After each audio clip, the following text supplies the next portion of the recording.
Welcome to Chalk Talk Nationals Edition. I'm Chris Love. I'm Katie Nastro. I'm Jane Mackey. Zeke Horowitz. And this is the second installment of our special three-part series for College Nationals. Last week we talked about the preview to the women's and team racing events. And as of last night, around 4 o'clock in the afternoon, we have both events wrapped up. And as we talk about these regattas, we're so fortunate to have this video footage provided by Laser Performance. This was produced by Dan Egan, and you may have enjoyed some live commentary from former coaches Nick Ewenson and John Pierce during the women's finals races and the team racing. Let's talk about these. Guys, what did you see at women's nationals in Navy last week?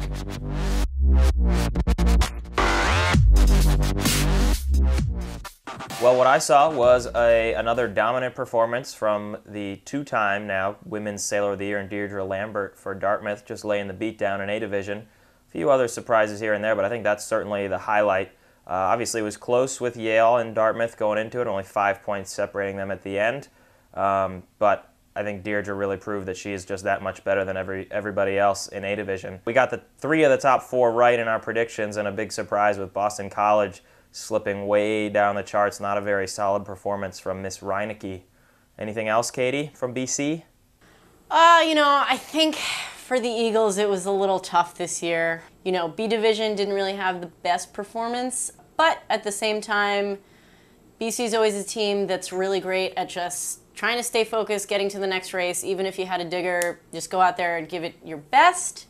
Even if sometimes your best is not the greatest, they have a great attitude about it. Well, I was interested to see for the semifinals. Remember, of course, this was a 4-day event, 2 days of semis, 2 days of finals. We expected everybody to play their standard players that they then kept in for the finals, and that was basically what happened. Navy, I did notice, switched A and B division. They had rock star Mary Hall sailing B and performing quite well. Marissa Lehan in A division, which I just assumed was to kind of simulate the finals for their B division, knowing that their A division would perform well either way. But Zeke, you were telling me that you thought it was to try to give Mary Hall a rest. Yeah, that's a little bird was giving me some inside information about that the goal behind that was to have Marissa start in A, like you were saying, get some really good practice at home in a venue where even in A division at this semifinal, she should have no problem being in the top 5, top 6, top 7 for sure, and just let Mary kind of stretch her legs out on the first day and then give Mary the day off, because she is going to be one of the few sailors at this event that is sailing for whatever the 38 days of nationals is. But that didn't quite work out that way for Navy, as they were kind of backs up against the wall in the semis and had to come back to rely on Mary. Mary then moves into A at the Nationals and sails a very, very respectable regatta. Marissa, again, sort of leaves something to be desired in B Division at the Nationals, but a third-place finish for Navy, I think, is really good for them. So cheers to those guys on a great season.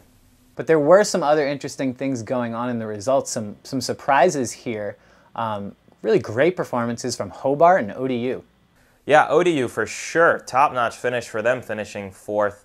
And Hobart, how about Hobart Williams-Smith, who just barely makes it into the women's finals by the skin of their teeth at the semis, and sails a great regatta, finishing in 7th overall with a great, I believe, 5th place in A for Ariel DeLisser, which is just a fantastic finish.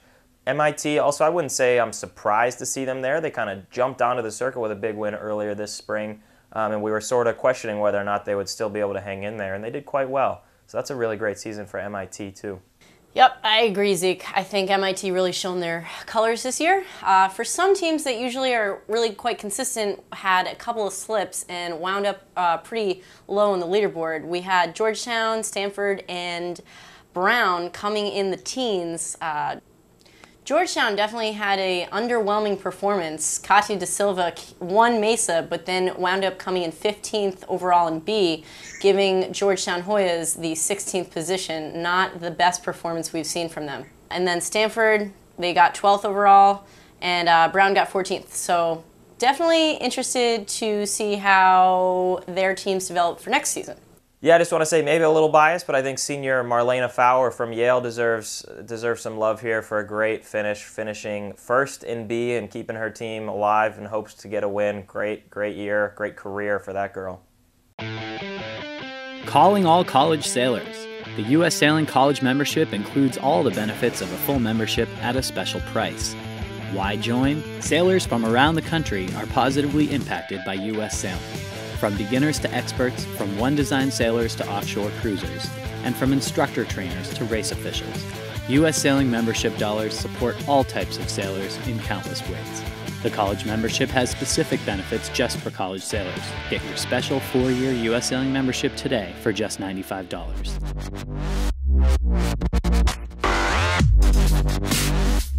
Well, then we jump right into team racing the next day after, and we had some great conditions all weekend. They were able to get a full 16 round robin in, and then a final 8, and then the final 4, which was actually very, very interesting this year. I don't think we've ever seen a team clinch it so early on before they even get into the final 4. What do you guys think? Well, you know what I think. Yeah, we know what you think, Zeke. Yes, Zeke, very impressive. I thought this was going to be a close regatta, neck and neck, having the winning team win by 1 race or so. Instead, Yale just dominates. I mean, they lost 1 race early on to Georgetown. Meanwhile, the whole rest of the pack is like neck and neck. It's just exactly what we thought, tight team racing. But yeah, Yale clinches in the 2nd round. They still have yet to face St. Mary's, who they go on to beat, and then they get into the Final 4, and it's just a victory lap at that point. You can just look at kind of the names on the roster. When you look at Yale, I think that they are clearly the most talented group, and what you see here is when a group with that much talent, that much raw ability, speed, and coaching, of course, gets the ball rolling, that momentum is just a crazy thing. You see it in all kinds of sports. Win streaks are hot, and when the team is that good, they get on a win streak, and there's nothing that can stop them. I think that's exactly what we saw with Yale, and certainly well-deserved, and I'm happy. But I think we also have to make a note of Stanford and their amazing comeback. Talk about losing well. I think they did a really great job of coming back from almost not even qualifying to getting 3rd overall in the whole regatta. I think that's pretty amazing and a true testament of sailing well, doing what you're supposed to do all season, and the results will show. Yeah, no, listen, I'm harsh to Stanford all the time, and my heart was heavy watching them struggle on the first day. But talk about a will to win. Talk about a team with senior leadership. The ability to bounce back like that really might be the most impressive thing at this regatta, and hats off to those guys. You could tell, I was just thinking about how they must be feeling, kind of seeing this again for at least the 3rd year in a row where they're a favorite to win and struggling early on, but just having that senior leadership and the will to win and go out there and just not take losses for an answer. Really, really excellent finish and way to finish out a team racing career for those guys. Good job. So much other stuff going on in this regatta as well. Super, super deep as we predicted. At the end of day 2, you had Stanford, Georgetown, and Charleston, who won the event 2 years ago, all tied for 7th. We knew one of them was going to get squeezed out, and it ends up being the Cougars. Nothing to feel bad about here either, as they were mixing it up, but just not enough room in the top 8. The NISA teams, BC, Roger Williams, and Tufts all performing very well, taking wins away from the top 3 throughout the regatta. And just overall very, very impressive stuff from ICSA this year. Yeah, you talk about the NISA teams doing so well along with Charleston. It's like Navy was the spoiler here. I did not expect Navy to be in the top 8 at all, and they're making a push for the Final 4. And I think up until the last race of the gold round had a shot to be in the Final 4. So those guys, they really turned it on. I know they had a very productive postseason practicing down there. And obviously tough if you're the Cougars sitting outside looking in. But it's a young team. They've lost a lot of leadership and upperclassmen in the last couple years. And they're very young, and we know that they're going to be there in the near future. And finally, we have to make a note of our favorite bridesmaid, never the bride, St. Mary's, coming in 2nd for the 3rd year in a row. I think they had a great performance, but they're just lacking that one little thing to make them clinch the win again. But I have to say, they're always a team to look out for, and they never fail to impress us. I'll say that. Yes, and of course, Katie, you picked them to win. You also picked your BC Eagles to win women's. And with that, you clinch the loss in our prediction contest this year. Zeke, man, you're out of reach here. Jane and I are not going to be able to catch you. What do you say, double or nothing on co-eds? Chris, I accept. Double or nothing. Who do you like in the co-ed Gill Dinghy, whatever it's called? What's it called? Gill College Sailing Coed Dinghy National Championship is what it used to be called. I don't know, Coeds is coming up soon. So let's get into this. I need to move to a different part of the studio, and we got to bring Jane in. Let's talk about Coed sailing. Welcome to the Zim 15 manufactured by Zim Sailing, a dynamic two-person dinghy perfect for taking your post-college fleet or team racing to new highs. The sail plan is even big enough to allow for some post-college pounds. Your crew will love the thwart seat, easily adjustable centerboard, and Gnav's truck gets the vang out of the way. Adjustable jib leads, shroud, and forestay, you'll have the ultimate control over the carbon rig and fully battened mylar sails. The Zim 15 has it all, and you'll love it. Visit zimsailing.com for more info today.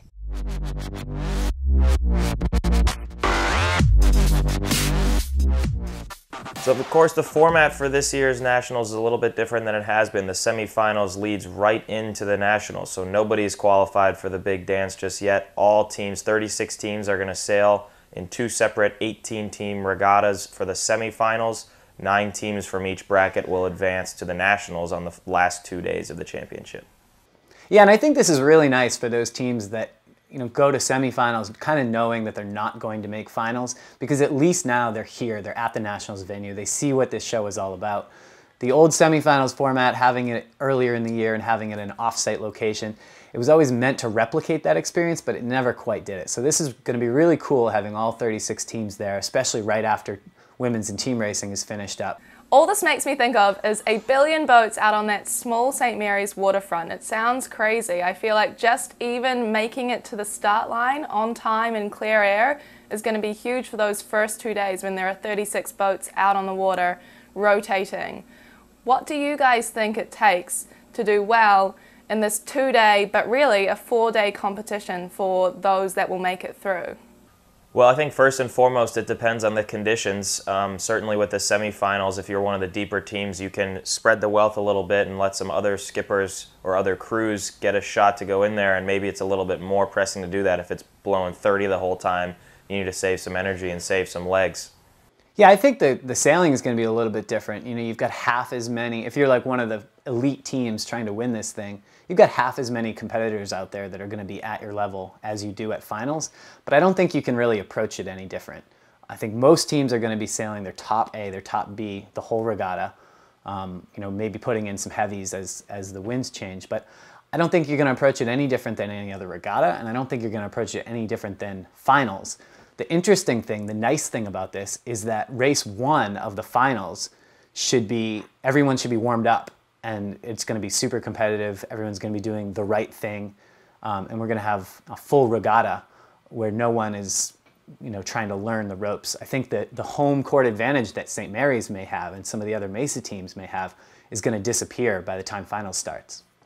I think it's also possible for certain teams that maybe are still a little bit unsure if they've got some even talent at the top of the board, that they're not really sure who's going to be starting the 2 divisions at the finals. It's really nice from a coach's perspective if you can get everybody a little bit of tick during the semifinals and just let that decision be made for you based on who's sailing well right there, right then at that venue. So that's one way that coaches could play things a little bit differently if the decision hasn't been made yet. Yeah, and we can't ignore though that night you go to sleep after semifinals and wake up to go into the finals, it's going to be a very different game on that day. And I think some things hold true. It's always sailboat racing, but it will be different. They'll be warmed up, but they'll have a different outlook. It will be the finals at that point. You guys briefly mentioned this venue. This is kind of a classic college sailing venue. It's part of the Chesapeake Bay, but it's tucked in there, close to shore, shifty winds. You guys have both sailed there. Will we see a major advantage from teams who know this venue versus teams coming from far, far away who may be seeing it for the first time? I have to say, to me, there's definitely a land effect. And maybe that's just when you come from a different venue to a venue like this. I always felt like there is some sort of, little tricks and tips that you could know if you had a lot of experience sailing there. Imagine like the breeze is coming down the river and then the little hill or something has some effect, and there's always a little lefty up there. I did feel like that was the case when I sailed there a couple times. But in saying that, if you were to come in totally fresh, that might be the best way, because if you have the past knowledge and feel like things should be working and they're not, then that can also trip you up. Stupid conversation. The best sailors are going to show up. They're going to sail well. Sure, it's shifty. It benefits the fastest people in college sailing, just like every other college sailing regatta. It's fine. Nothing to say here. Maybe St. Mary's has a tiny bit of home court advantage, but good sailors are going to sail well. And then the other advantage question is the Z420. It's still pretty new to college sailing. A few schools have them. They look and feel like a 420, but they're lighter. They're supposed to be a little more forgiving if you're a heavier team. Do you suppose there would be any advantage or any trickiness in learning these boats? Maybe a small advantage for the teams that have taken delivery on Z420s this year and gotten some tiller time in them. But again, that's not going to be what separates winning this championship from 2nd, 3rd, 4th, and 18th. All advantages aside, let's shift over to taking a look at the Eastern bracket. There is a bit of a divide. I think that the top 9 teams that will qualify are quite a cut above the rest. We've got Stanford, Georgetown, Charleston Cougars, Tufts, Dartmouth, Navy, Conn College, Coast Guard, and Penn. Those are the top 9 as we see it. Maybe if one of them takes a digger, a team like Santa Barbara, Michigan, or Virginia can sneak in, but seems very unlikely. I think Penn gets the 9th spot with a 80-point gap to 10th. And on the Western side, not too much different. I think obviously some names jump out at you: Yale, St. Mary's, BC. You know, they're obviously just warming up for finals. Brown, ODU, Harvard, USF, and Bowdoin, I think, are pretty much a shoo-in. That 9th spot here, I'm not entirely sure about. You've got teams like Fordham, Hawaii, maybe somebody like Minnesota, really in contention to take that 9th spot. But other than that, the top 8, I think, are pretty clear-cut. Yeah, I think this might actually be the most exciting thing to watch during the entire 4 days of Nationals. I think even Bowdoin, I'd say I agree. Bowdoin's in there in that 8th spot, but they've been up and they've been down a little bit this season. So this could be some really exciting stuff. There's probably 5 or 6 teams duking it out for the last 1.5 spots, let's say, in that division.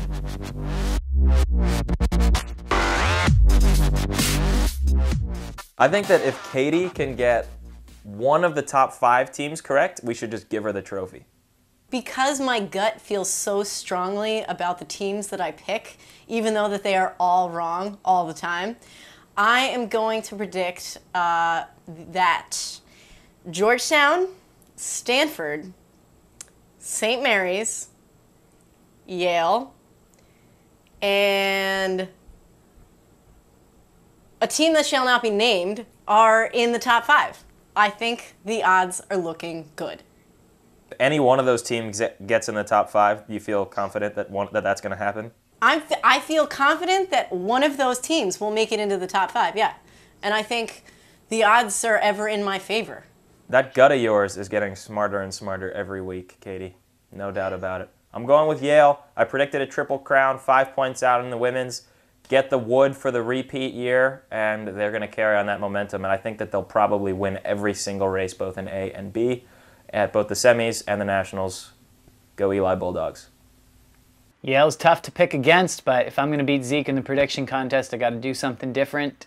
So I'm going with Georgetown. Stanford's going to be so heartbroken, Chris.